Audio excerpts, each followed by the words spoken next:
오늘은 저와 저희 개인 가정에게는 굉장히 의미 있는 날인데, 이런 귀한 날에 말씀을 전하게 해주실 기회를 주신 하나님께 정말 감사를 드리고요. 두 번째는 저 같은 목사를 강단에 세워주신 우리 담임 목사님과 또 우리 당의 장로님들, 교우 여러분들께 진심으로 감사를 드립니다. 제가 무슨 말을 하든 그만할 때까지 좋습니다 이걸 하세요. 아셨죠? 지금 몇 번 할 테니까 좋습니다 하시는 거 알았죠? 네. 예수님이 네, 좋다 그래도 그냥 좋습니다 그러지 마시고 좋습니다. 다시 한 번 더. 예수님이 좋습니다. 성광교회가 좋습니다.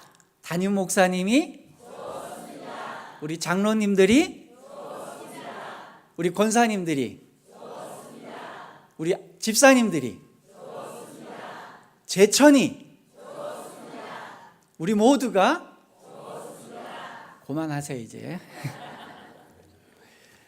좋습니다. 우리 창세기 1장에 제일 많이 나오는 단어가 좋습니다. 하나님이 보시기에 참 좋았다 그랬어요. 그래서 오늘은 제가 시간에 대해서 한번 얘기를 해볼까 합니다. 일일부흥의 이 시간에, 짧은 시간이지만 제가 짧고 간략하게 6가지의 시간에 대한 개념을 가르쳐 드릴 테니까, 교회를 처음 나오신 분들이나 교회 신앙생활을 오래 하지 않은 분들도 한번 시간에 대해서 한번 이렇게 깊이 생각해 보는 그런 시간이 됐으면 좋겠습니다. 제일 첫 번째, 시간은 우연히 생긴 것일까요? 아니면 필연적으로 존재한 것일까요? 그렇죠. 세상 모든 것들이 우연히 생겨난 게 없습니다. 그렇듯이 세상에 보이는 모든 것과 우리를 하나님이 창조하신 것처럼 시간도 하나님이 창조하셨어요. 그래서 시간은 반드시 필연적인 겁니다. 하나님이 그 목적을 가지고 하나님이 원하시는 방향으로 이끌고 가시는 거예요. 하나님은 시간을 좌지우지하실 수 있는 분입니다. 그래서 출애굽기 3장 14절에 보면 하나님이 모세에게 나타나셨을 때에 자기를 이렇게 소개하셨어요. 나는 스스로 있는 자다. 그 얘기는 무슨 얘기냐? 하나님은, 삼위일체 하나님은 누구에게 창조된 분이 아니라는 뜻도 있지만, 나는 스스로 있는 자다라는 말을 영어로 해석해 보니까 I am이에요. 영어가 익숙하지 않은 분들한테 죄송합니다. 나는 있다, 그런 뜻이에요. 그 얘기는 뭐냐? 나는 옛날에도 현재고 지금도 현재고 미래도 현재라는 거예요. 그걸 조금 더 하나님이 부연 설명하시기 위해서 출애굽기 3장 6절 같은 절에 뭐라고 소개하셨냐면, 또 이르시되 나는 내 조상의 하나님이니 아브라함의 하나님, 이삭의 하나님, 야곱의 하나님이다. 이 말이 우리가 들을 때는 옛날부터 계신 하나님이구나, 이런 뜻으로 들리는데, 그 원래 의미를 들여다보면 어떤 의미냐면요, 직역을 하면 나는 아브라함 때도 현재로 있었고, 이삭 때도 현재로 있었고, 야곱 때도 현재도 있었고, 모세 너한테도 현재도 있었다는 거예요. 그 우리에게 적용하면 어떨까요? 지금도 현재 진행형으로 계시는 분이에요. 아브라함 때 역사하셨다면 오늘도 동일하게 역사하시는 분이에요. 그 역사하심이 성광교회 위에 임하기를 주님의 이름으로 축원합니다. 두 번째, 그래서 시간은 하나님이 창조하셨기 때문에 하나님의 속성 중에는 영원함이 있어요. 그 두 번째 교훈이 뭐냐? 시간은 영원한 가치를 갖고 있어요. 시간은 영원을 지향합니다. 이 얘기는 무슨 얘기냐? 전도서 3장 11절에 보니까 이렇게 말씀하셨어요. 하나님이 모든 것을 지으시되 때를 따라 아름답게 하셨고, 또 사람에게는 영원을 사모하는 마음을 주셨느니라. 아멘? 우리 교회 처음 나오신 분이나 교회 생활을 잘 안 해보신 분들도 하나님을 예전에 안 믿었는데도 그들 마음속에 무슨 마음이 있냐면 영원히 살 것 같은 마음이 있어요. 난 금방 살다가 금방 죽고 없어질 거야, 이런 마음 갖고 계신 분이 없어요. 다들 내가 오랫동안 살고 싶고, 심지어 나는 죽어서도 내 존재가 없어지지 않을 거란 믿음을 갖고 있어요. 맞죠? 예, 그 이유가 뭐냐? 시간을 창조하신 하나님이 모든 사람들 마음속에 영원에 대한 그리움을 주셨다는 거예요. 그 얘기는 뭔 얘기냐? 우리가 진짜로 영원히 좋은 곳에서 살기를 원한다면 시간을 만드신 하나님을 믿어야 되는 거예요. 시간을 만드신 분에게 내 인생을 맡겨야 우리가 영원히 존재할 수 있는 거예요. 우리 교회를 오래 다니신 분들은 여기에 대해서 불편함이 없지만 여기 혹시 한 분이라도 지난주에 처음 교회로 오셨거나 오늘 처음 오셨거나 몇 주 안 되신 분들은 꼭 기억하세요. 내가 영원히 살고 싶어하는 그 마음은 하나님이 내가 예수 믿기 전부터 주신 거예요. 근데 그때까지는 그 방법을 몰랐어요. 어떻게 해야지 영원히 살 수 있을까? 그래서 진시황은 이 백성들과 신하들을 보내서 내가 영원 불로장생할 수 있는 방법을 좀 갖고 와봐라. 그랬더니 뭐 인삼도 갖고 오고 수많은 걸 갖고 왔는데도 그는 영원히 사는 방법을 찾지 못했습니다. 그러나 오늘날까지 영원히 살 수 있는 방법, 또 영원 속에 있을 수 있는 방법, 그것은 바로 하나님을 믿는 방법이에요. 그 가장 중요한 증거가 뭐냐? 올해가 몇 년도예요? 2016년도죠? 이 기준이 누구 때문에 생긴 거예요? 예수님 때문에. 예. 교회 와서 대답하시면 하나님 하면 예수님 둘 중에 하면 다 맞아요. 예, 틀린 거 아닙니다. 우리 성가대 같이 틀리더라도 과감하게 대답을 해야 돼요. 그래야 주님이 기뻐 쓰세요. 예. 예수님이 기준이에요. 우리 한국 사람들은 단군을 기준으로 해서 단기 몇 년 이렇게 시도해 봤지만 그게 세계적으로 통하지가 않습니다. 또 어떤 나라 가면 알라 신의 어떤 기준 때문에 해야 하지만 그게 전 세계 사람들이 통용되지 않아요. 이 세상의 역사가 아무리 예수 안 믿는 사람들이 비판하고 기독교를 싫어한다 해도 이 역사의 주인공은 예수 그리스도. 그분이 시간의 중심이고 그분이 영원을 지배하시는 분이기 때문이에요. 그러므로 오늘 연세를 드셨건 젊건 상관없이 영원에 대한 그리움이 있는 분들은 하나님을 믿어야 된다는 거예요. 세 번째, 시간은 따라해 봅시다. 흐르게 창조되었다. 시간의 가장 큰 아름다움은요, 어떤 딱 정한 시간이 아니라 시간은 흘러가게 창조하신 게 하나님의 은혜예요. 오늘 우리 같으면 어떤 역사적인 날이 있을 때 아마 우리 성광교 요람도 그럴 텐데 성광교 요람을 찾아보면 몇 날 며칠, 몇 년도 몇 날 며칠에 성전을 예배를 창립을 하다, 또 성전을 기공하다, 이렇게 한 시점으로 되어 있어요. 그죠?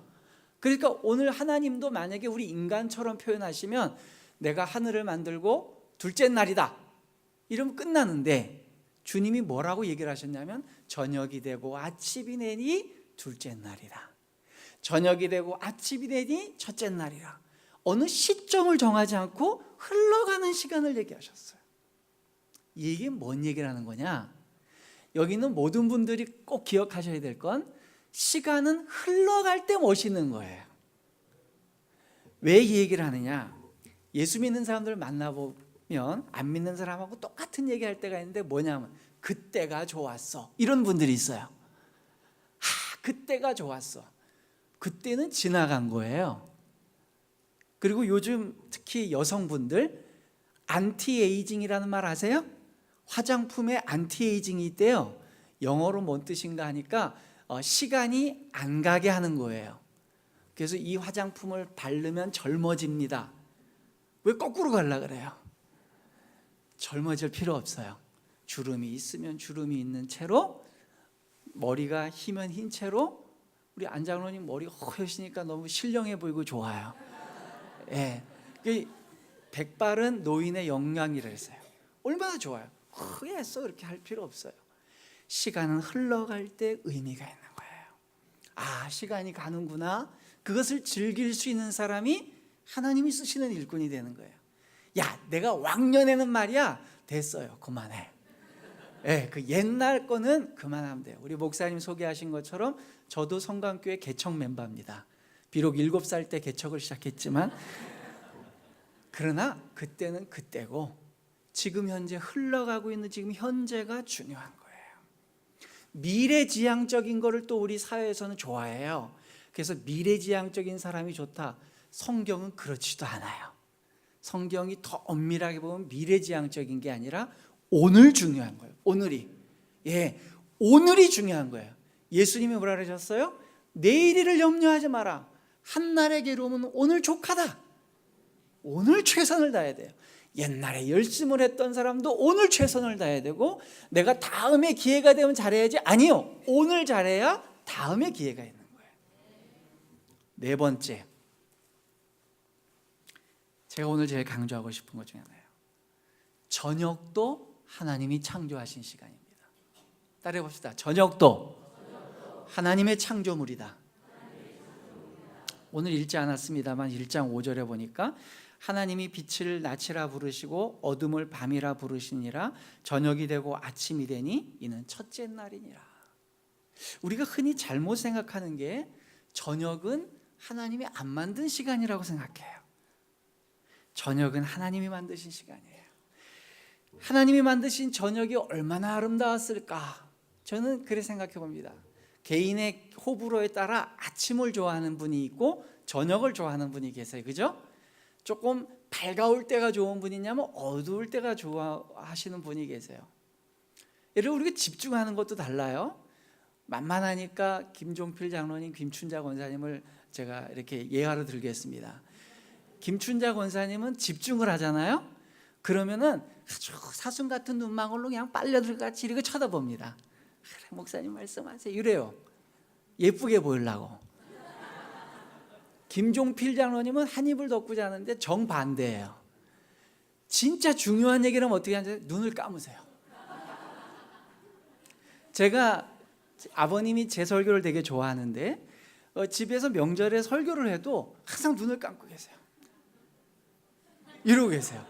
그게 뭐냐? 집중하고 있다는 거예요. 약간 깜깜해야 이분은 집중이 되는 거고, 김 권사님은 밝아야 집중이 되는 분인 거예요. 스타일이 다르지만 똑같은 거예요. 그렇다면 뭐냐? 저는 생각해봐요. 창조의 첫날 모든 세계에 빛이 있을 때 어둠 속에 있던 그 세상이 확 드러났을 때 얼마나 아름다웠을까. 근데 그때 해가 지어가고 빛이 사라져가면서 석양에 노을이 지고 그 불그스름해진 그 하늘을 바라보는 하나님의 마음이 얼마나 아름답게 느끼셨을까. 생각해보면 저녁은 빛이 있기 때문에 존재하는 거예요. 맞죠? 빛이 없으면 저녁이 없는 거예요. 그러므로 저녁은 빛이 있었다는 반증인 겁니다. 그렇다면 우리가 인생을 살아가는 동안에도 저녁이 오는 것을 아름답게 여겨야 돼요. 아침만 아름답게 여기는 게 아니라 송대관 씨처럼 쨍 하고 해 뜰 날만 좋아하면 안 돼요. 진짜 수준 깊은 기독교인들은 저녁이 올 때 더 기쁨을 느껴야 돼요. 아, 내 인생에 저녁이 오는구나. 그러면 어머, 나 끝나네? 그게 아니고, 아, 아름답다. 내 인생의 저녁의 황혼이 얼마나 아름다울까.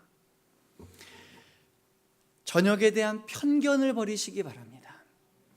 많은 사람들이 이 저녁은 사탄이 만든 시간이라고 생각을 해요. 실제로 사탄은 우리의 저녁을 훔쳐가고 있습니다. 그래서 이 저녁과 밤을 향락의 문화로, 어두움의 문화로, 그것이 죄악의 문화로 바꿔놓으려고 그래요. 그러나 오늘 성경 창세기 1장 5절에 분명히 명시하신 게 낮도 하나님이 낮이라고 얘기하셨고 밤도 하나님이 밤이라고 명해 주셨어요. 다 하나님이 정해 주신 시간이에요. 그러므로 우리가 이 밤의 시간이 사탄에게 빼앗기는 것을 우리는 막아야 됩니다. 결국 되찾아와야 돼요.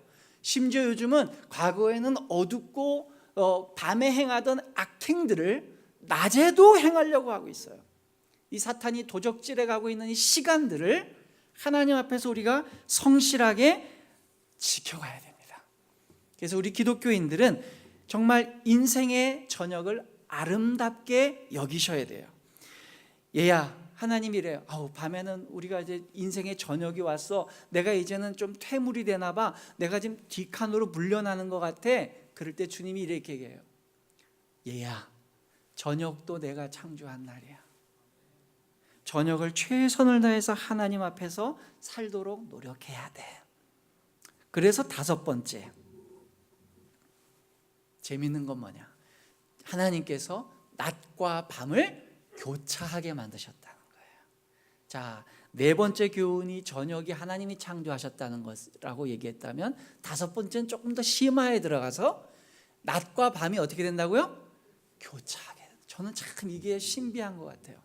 자, 우리 한번 창조 때로 한번 기억을 더듬어서 한번 가봅시다. 우리가 갈 수는 없지만 상상을 해보세요. 영원 전부터 계속 깜깜했어요. 계속 깜깜했어요. 근데 하나님이 빛을 쫙 만들었어요. 빛을 만들었으니까 세상이 다 보였을 거 아니에요, 그죠? 그런데 그 빛을 만들고 불과 12시간 만에 그 빛이 없어지고 밤이 되게 하셨어요. 이게 하나님의 창조의 원리예요.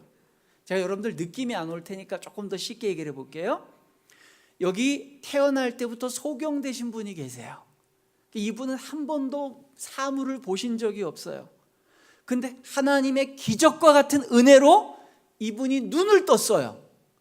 여러분들이 평생 50평생 내가 눈을 못 뜨고서 내 남편이 어떻게 생겼는지 아들이 어떻게 생긴지 못 보고 있었어요. 근데 갑자기 하나님의 은혜로 눈을 떴어요. 여쭤볼게요. 그 눈 감고 싶어요? 안 감고 싶어요? 절대 안 감고 싶겠죠? 자는 것도 아까울 거예요, 그죠? 그런데 그렇게 아름다운 그 세상을 만드신 하나님이 12시간 만에 밤이 되게 하신 거예요.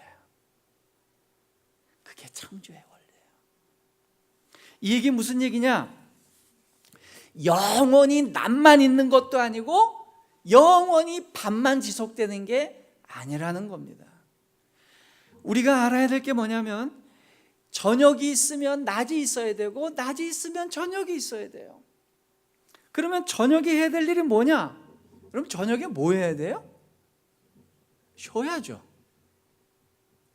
맞죠? 저녁에 돌아다니면 안 돼요. 우리나라는 그래도 안전해서 괜찮은데 외국은 저녁에 돌아다니면 안 됩니다. 총 맞습니다, 잘못하면. 저녁은 쉬는 시간이에요. 그럼 우리 이 생물학적이고 물리적인 시간 말고 우리 실존적인 시간, 우리 영적인 시간으로 가봅시다. 만약에 우리 성광교회 교인들 중에 저녁을 맞이했다. 점점 내 인생에 저녁이 오는 것 같아. 그럼 뭐 해야 됩니까? 쉬어야 돼요. 설치고 돌아다니지 말고 조용히 쉬셔야 됩니다. 반대로 낮을 맞이하면 어떻게 돼요? 일해야죠. 낮이 올 때는 열심히 일하는 거예요. 그러나 저녁이 올 때는 어떻게 해요? 쉴 준비하셔야 돼요. 내가 점점 저녁이 오나? 그러면 쉬어야 되는 거예요. 성경에서 말하는 두 번째 저녁의 시간은 첫 번째는 쉼의 시간이지만 두 번째는 만찬의 시간입니다. 사람들과 함께 음식을 먹고 가족들끼리 교제를 하는 시간이에요. 일선에서 내가 밖에 나가서 일을 하진 않지만 내 자신의 영혼을 돌보고 배우고 내 자신의 영육간에 살을 찌우는 시간이에요. 가정 예배를 드린다든지 우리 가족들끼리 하나님의 말씀을 받는지 해야 됩니다. 근데 놀라운 사실이 뭐냐? 낮과 밤 중에 어디가 더 깁니까? 대답을 지혜롭게 하셔야 돼요. 자, 여름에는 낮과 밤 중에 어디가 길어요? 낮이 길죠. 겨울에는 낮과 밤 중에 어디가 길어요? 밤이 길죠. 1년 평균을 내면 어때요? 똑같아요. 이걸 먼저 개인에게 한번 적용해 볼까요? 우리 인생은 낮과 밤이 계속 교차됩니다. 어릴 때부터 신앙생활하면서 느낀 경험이 있다면 신앙을 치고 올라가서 쨍하고 해 뜰 날이 있어요. 막 세상을 다 지어 삼킬 것 같고 말만 하면 사람들이 막 뒤집어지고 막 은혜가 받을 것 같아요. 여기 있는 강사 목사인 저도요, 어떨 땐 설교를 하면 모든 사람이 눈물 흘리고 막 배꼽을 잡고 뒹굴고 난리가 나요. 근데 어떨 땐 설교하러 가면 가만 싸해요. 내가 설교를 왜 하러 왔을까? 이런 생각이 들 때가 있어요. 낮과 밤이 교차가 돼요. 그러나 평균을 내보니까 똑같아요. 공동체로 볼까요? 성광교회 공동체가 지금 200명, 300명. 제가 오늘 와 보니까 이 성광교회가 낯을 향해 가는 것 같아요. 중간에 어두움이 있었던 시절이 있다가 이제 낯을 향해 같은 것 같고, 우리 김 목사님 오셔서 많이 부흥해서 참 좋은 것 같습니다. 중요한 건 뭐냐? 이 공동체의 200명 성도들이 똑같이 낮과 밤이 가면 안 됩니다. 그러면 이 공동체 망합니다. 하나님이 교대로 낮과 밤을 하게 해요. 자, 장로님들이, 목사님 몇 명이죠? 몇 분이시죠? 강장로님 몇 분이세요? 7분이시죠? 7분의 장로님이 계시면 7분의 장로님이 똑같이 낮과 밤이 되면 어떻게 해야 되겠어요? 낮일 때 7사람이 다 뛰다니, 결국 밤이 되면 12시간 동안은 다 일을 안 해. 교회가 올스톱이에요. 그래서 하나님이 어떻게 만드는지 아세요? 반반 섞어서 교대 근무를 시키는 거예요. 네. 설치는 사람 좀 있으면 쉬는 사람, 쉬는 사람이 또 설치기 시작하면 나머지 사람 또 쉬고, 교대 근무예요. 그러면 우리 성광교회가 어떻게 알아야 되느냐? 권사님들도 집사님들도 장로님들도 서로를 어떻게 봐야 되느냐? 조금 누가 설치면서 열심히 일을 한다, 그럼 뭐라고 봐야 돼요? 어머, 하나님이 저 권사님에게, 저 장로님에게 낮을 주시나 봐, 쨍하고 해 뜨나 봐. 그러면 근데 나는 상대적으로 어때요? 좀 할 일이 없어져. 그러면 하나님이 나는 교대 근무로 좀 쉬게 하시는구나, 그러면서 그냥 쉬어요 좀. 아니, 밤에 뛰어다니지 말고 교대 근무한다고 생각하고, 저 양반한테 오늘 기회가 있으면 내년이나 후년에는 나한테 기회를 주시겠지, 쉬는 거예요. 아멘? 그러면 그 다음 교대 근무 때 바뀌어요. 그래서 낮을 만난 사람도 하나님이 낮을 주셨을 때 열심히 일했는데 시간이 조금 지나가다 보니까 하나님이 힘을 안 줘요. 그러다 보니까 하던 패턴이 있으니까 내 힘으로 막 하려 그래. 그럼 어떻게 돼요? 억지로 돼요. 그러다 보니까 자꾸만 짜증도 나고 힘도 나고 남에게 시기심도 일으키고 이렇게 되는 거예요. 그럴 때 지금 한낮을 지나고 지금 오후에 돼서 저녁으로 가고 있구나. 그럼 내가 한동안 좀 열심히 했더라도 이제는 좀 쉬어야지. 하나님이 사이클을 내게 이렇게 바꾸시는구나. 그럼 내가 지난 한 해 동안은 열심히 일했는데 기운이 딸리고 여러 가지 하는 것 같으면 하나님이 음성을 안 주시는 것 같아? 그러면 좀 쉬겠습니다. 그래서 박 권사님 좀 대신 해봐. 기회를 주는 거예요. 이게 교회예요. 그래서 결국은 반반이 나눠서 가기 때문에 건강한 공동체는 어떤 특정한 한두 사람이 몰고서 계속 낫이 되면 안 됩니다. 여러분, 지구가 여기 제천 지역이 하나님 저희에게는 쨍하고 해뜰날만 주십시오 해서 여호수아 같이 이 태양아 이 제천 위에 머물러라, 절대 돌아가지 마라, 365일 여기 위에 머물러라, 어떻게 되겠습니까? 다 죽습니다. 뜨거워 죽어요. 잠도 못 자고. 근데 돌아야 되는 거예요. 요셉의 인생도 아침과 저녁이 교대가 됐어요. 요셉이 처음 어린 시절에는 쨍하고 해뜰 날이었어요. 얼마나 요셉이 독보적인 존재인지 모릅니다. 12형제 중에서 아버지의 사랑을 독차지한 거예요. 그래서 제가 볼 때 17살 이전에 요셉은 가만히 냅뒀으면 인간 안 됩니다. 요셉은 최순실이가 될 가능성이 높았던 사람이에요. 그런데 하나님이 이 사람이 인간 안 될 것 같으니까 아빠의 사랑을 독점하고 혼자서 다 하는 거예요. 형제들을 주물락거리고 아빠한테 이간질해요. 들판에서 루벤 형이 장난하고 딴짓하는 거 봤습니다. 그래갖고 얻어 입고 사는 거예요. 그런데 그에게 저녁을 하나님이 선물해 주시죠. 형제들의 시기 때문에 애굽으로 가요. 그래서 노예 생활해요. 어머, 내 인생에 아버지의 사랑을 독차지했던 내가 왜 이렇게 노예가 됐을까? 그런데 여기 노예에서 열심히 일하다 보면 낮이 오겠지? 옛날처럼 사랑받겠지? 그래서 주인의 사랑을 좀 받을 것 같았어요. 언제 다시 나져올까? 아니나 다를까 그 주인의 사랑에게 더 버림받아서 이제는 노예가 아니라 어디로 가요? 감옥으로 가요. 깜깜한 밤으로 가요. 차라리 노예 생활이 저녁이었던 거예요. 아주 깜깜한 밤까지 내려갑니다. 그래서 다 포기하고 심지어 술 맡은 가는 장, 떡 맡은 가는 장에 와서 그 꿈을 해석해 주면서 부탁을 했어요. 야, 살려나가면 나 좀 어떻게 기억하게 해달라고. 근데 그들 나가가지고 까맣게 잊어버렸어요. 그러자 요셉은 희망의 끝마저 놓아버렸어요. 아, 내 인생을 끝까지 이렇게 감옥 속에서 이 이방 땅에서 끝나나 보다. 오늘 여기 성광교회에 계신 여러분, 내가 지금 2016년도에 살고 있는데 모든 공동체에게서 다 잊혀지고 나는 너무 외로운 가운데 나 혼자 이렇게 고군분투하면서 신앙생활 하다가 끝날 것 같아 라고 생각하는 분들이 계십니까? 마지막 남은 희망의 끈까지 놓고 난 다음에 주님이 일하세요. 내가 전혀 기대하지 않았을 때에 하나님이 요셉을 들어쓰십니다. 그 낮과 밤을 일으키고 바뀌시는 분은 하나님이세요. 지금은 다른 사람이 앞선 것 같고 다른 사람이 먼저 가는 것 같지만 먼저 된 자가 나중되고 나중된 자가 먼저 되고 또 그 나중된 자가 먼저 되면 또 나중되고 계속 엎치락뒤치락 그렇게 가는 겁니다. 마지막으로 6번째, 제가 제일 좋아하는 가치입니다. 따라해 봅시다. 하나님의 시간은 아침으로 끝난다. 저는 창세기 1장 읽을 때 가장 은혜가 되는 게 이거예요. 우리 인간들이 기독교가 왜 좋은지를 잘 모를 때 전 이걸 꼭 소개시켜 드리고 싶어요. 오늘 교회 처음 나오신 분들이나 이런 분들 잘 생각해 보세요.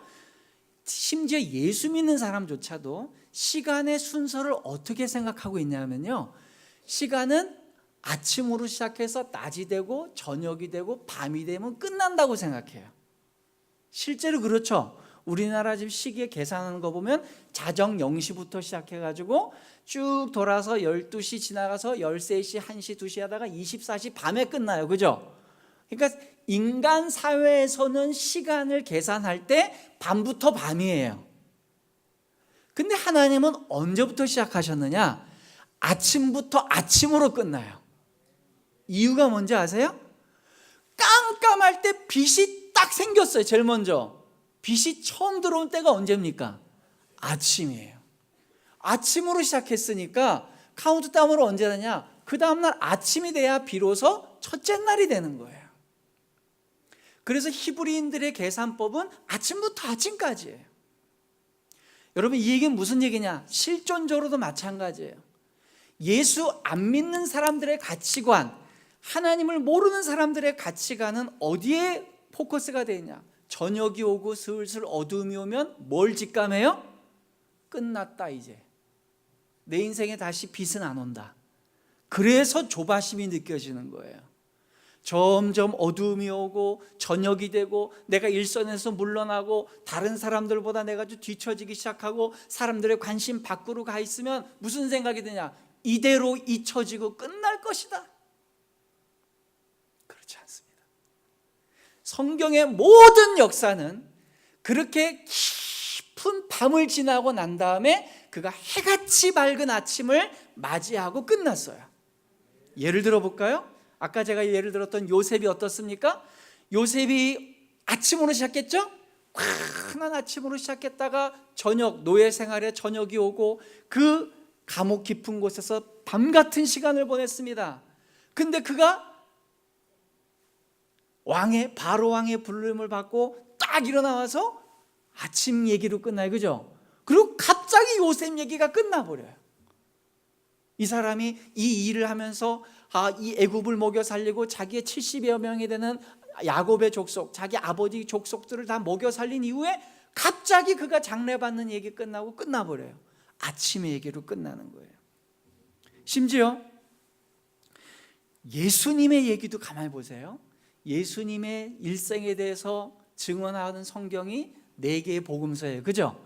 마태복음, 마가복음, 누가복음, 요한복음. 여러분, 이 네 얘기를 잘 보면 시작은 뭐에서 시작해요? 예수님의 어린 시절부터 시작해요. 우리 일생에 보면 아침이에요.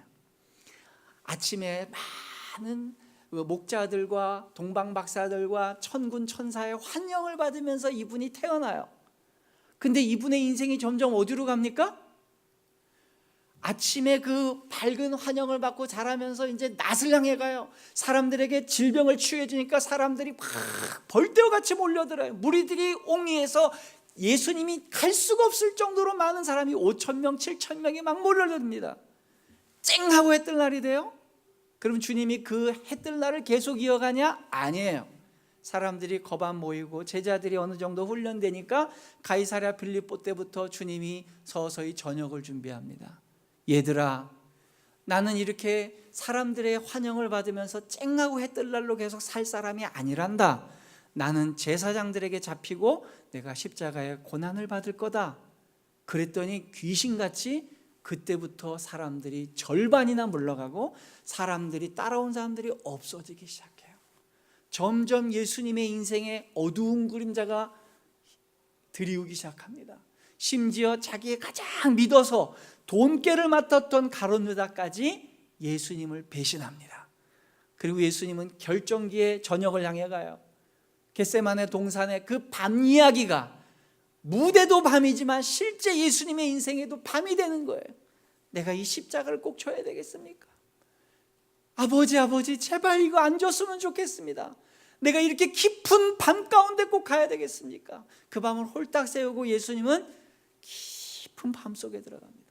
성부 하나님과 끊어지는 그 고통을 체험합니다.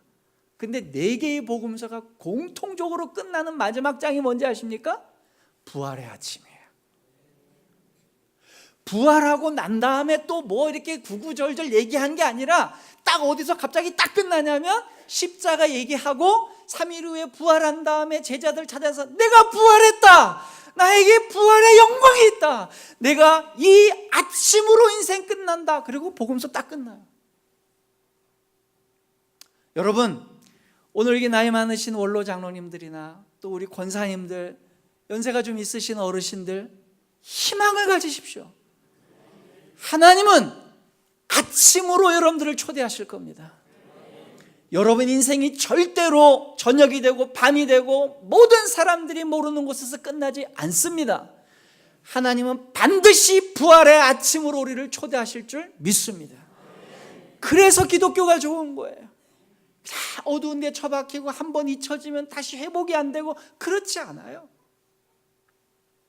심지어 성경 전체의 역사를 보아도요, 창세기부터 요한계시록까지 흐름을 보면 창세기는 아침이에요. 세상에 빛이 일어나고, 그래서 이제 출애굽기를 지나가면 하나님이 막 낮같이 역사합니다. 그때는 기도하면 바다가 갈라지고요, 또 그때 기도하면 먹을 게 없는 사람들에게 만나도 내어주고, 막 다윗의 왕국이 있을 때까지 막 일취월장 쨍하고 했던 날이 막 가요. 근데 갑자기 그 공동체가 변절하네요. 하나님의 백성들이 타락을 하네요. 그러면서 뭐가 찾아옵니까? 어둠이 찾아옵니다. 그래서 하나님이 그의 백성들을 저 바벨론으로 유수로 보낼 때까지, 친정으로 다시 돌려보낼 때까지, 아브라함이 왔던 그 땅으로 다시 돌려보면서 처음부터 다시 시작해. 그 바벨론으로 가서 처음부터 다시 시작하자. 저녁이 된 것 같아요. 그러더니 심지어 이 말라기서 이후에 300여 년 동안 계시의 공백기가 오고 하나님의 음성이 들리지 않습니다. 그러다가 이 예수님이 나타나셔서 다시 한번 새벽이 이르되어서 예수님이 이 세상을 깨우시고, 그리고 요한계시록에 가보면 요한계시록 맨 마지막에 22장, 21장, 22장에 가면 뭔지 아십니까?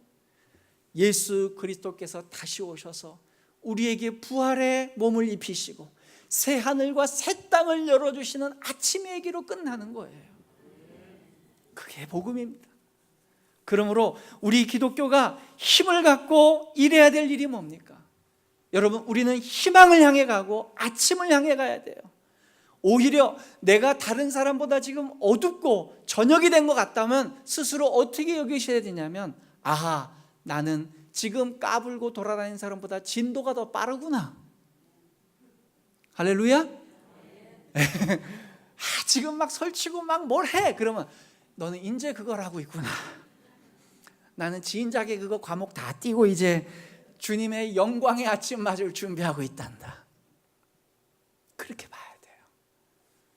저도 한 목사로서 살아오는 동안 이렇게 대형교회 부목사도 해봤고 담임 목회도 해봤고, 그러나 이제 사임하고서 조그마한 선교단체 해보니까 어떤 생각이 드냐, 아무도 나를 몰라요.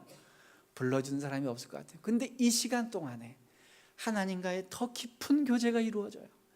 과거에는 하나님 사람들 보는 눈이 있어서 주님하고 친해지려고 했다면 지금은 보는 사람이었기 때문에 더 주님하고 친해질 수 있는 거예요. 그러나 좌절하지 않고 낭망하지 않는 이유가 뭡니까? 하나님이 내 인생에 아침을 주실 거기 때문에. 결론으로 말씀드립니다. 우리 성광교회는 상가에서 제가 7살 때 개척이 됐던 교회예요.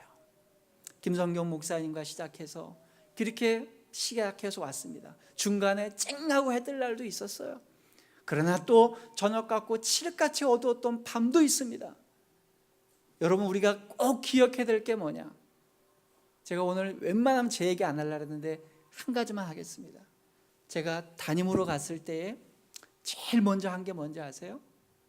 예전에 남부교회 담임으로 갔을 때 월요일 날 첫 새벽 기도를 갔어요. 주일 날 이제 부임 설교를 하고 첫 새벽 기도를 가고, 새벽 기도 끝나자마자 제가 목양실 들어와서 제일 처음에 한 게 뭐냐? 교회에 사진첩을 끌고 왔어요. 그래서 우리 남부교회가 있었던 역사가 어떻게 됐나, 그걸 봤어요. 제가 8번째 목사였습니다. 앞에 7분의 선배 목사님들이 어떻게 일하셨나를 봤어요. 그랬더니 그 다디미빵서부터, 일본 다디미빵서부터 시작해서 조그만 쓰러져가는 기아집부터 해가지고 점점 그 낡은 흑백 사진서부터 온 그 그림을 봤어요. 그러고 났더니 그 모습을 보니까 눈물이 나요. 제가 부임할 때 620명이 출석하는 교회였는데 나는 여기에 숟가락 얹었구나. 내가 이 교회에 아무것도 한 거 없는데 나 같은 몸이 어떻게 이런 교회에 담임으로 왔을까? 내 앞에 7분의 선배 목사님들이 이렇게 수고를 하셨구나. 그리고 나서 한참을 눈물로 기도를 하고 나오는데, 나오자 보니까 그 현관에 사찰 집사님이 30년 된 사찰 집사님이 계셨어요. 근데 그 사찰 집사님이 그 당시에 허리가 좀 안 좋은 거라. 근데 딸내미가 한 명 있었는데 그 당시에 30살인가 그랬습니다. 미용실을 해요. 근데 이 딸이 와서 아빠 대신 밀대로 아침 8시쯤에 아무도 교인들이 왔다 갔다 안 한 시간이니까 아빠 대신 청소를 하는 거예요. 그래서 그 따님한테 그랬어요. 아무개 자매님, 우리 사찰 집사님 따님이시죠? 그랬더니 예, 쑥기 없게 이래요. 그래서 내가 그분한테 그랬어요.